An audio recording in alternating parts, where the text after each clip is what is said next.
Hello friend, आज हम study of biota, phytoplankton और जूप्लैंक्टन और इनके रिलेशन के बारे में जानेंगे।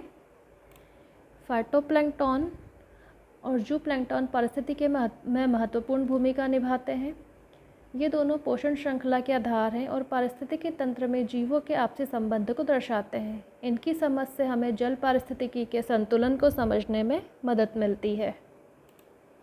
फाइटोप्लैंक्टन छोटे पौधों की तरह होते हैं जो जल में फोटोसिंथेसिस करते हैं या ऑक्सीजन का उत्पादन करते हैं और जल पारिस्थितिकी में पोषण का प्राथमिक स्रोत होते हैं। इनके बिना जल जीवन का संतुलन बिगड़ सकता है। जूप्लैंक्टन छोटे जीव होते हैं जो फाइटोप्लैंक्टन को खाते हैं। ये विभिन्न प्रजातियों में पाए जाते हैं और जल पारिस्थितिकी में पोषण श्रृंखला का महत्वपूर्ण हिस्सा होते हैं। इनका अध्ययन पारिस्थितिकी तंत्र की स्वास्थ्य को समझने में सहायक होता है।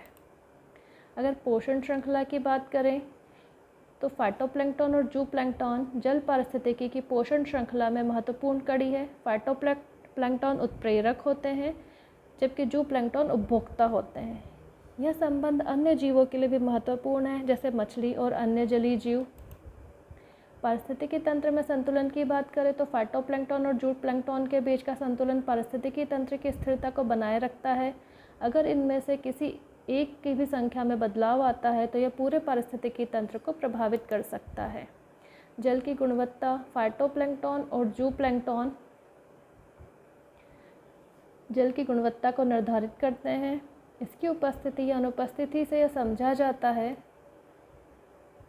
कि इनकी उपस्थिति अनुपस्थिति ये समझा जाता है कि जल स्वच्छ है या नहीं। ये जीव पर्यावरण संकेतक या बायो इंडिकेटर के रूप में भी कार्य करते हैं। जलवायु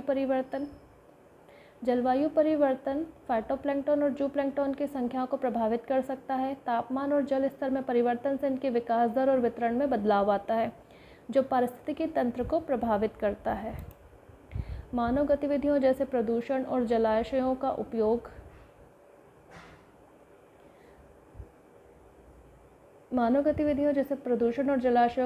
फाइटोप्लैंक्टन और जूप्लैंक्टन पर नकारात्मक प्रभाव डालते हैं। ये गतिविधियां जल पारिस्थितिकी तंत्र के संतुलन को बिगाड़ सकती हैं, जिससे गंभीर पर्यावरणीय समस्याएं उत्पन्न हो सकती हैं।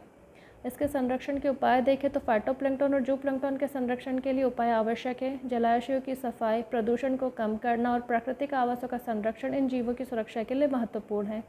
यह पारिस्थितिकी तंत्र के स्वास्थ्य को बनाए रखने के लिए मदद करते हैं। फाइटोप्लैंक्टन और जूप्लैंक्टन पर शोध से हमें इसके जीवन चक्र, पारिस्थितिकी तंत्र की भूमिका और पर्यावरणीय प्रभाव को समझने में मदद मिलती है। यह जानकारी जल पारिस्थितिकी को सुरक्षित और स्थायी बनाए रखने में सहायक होती है।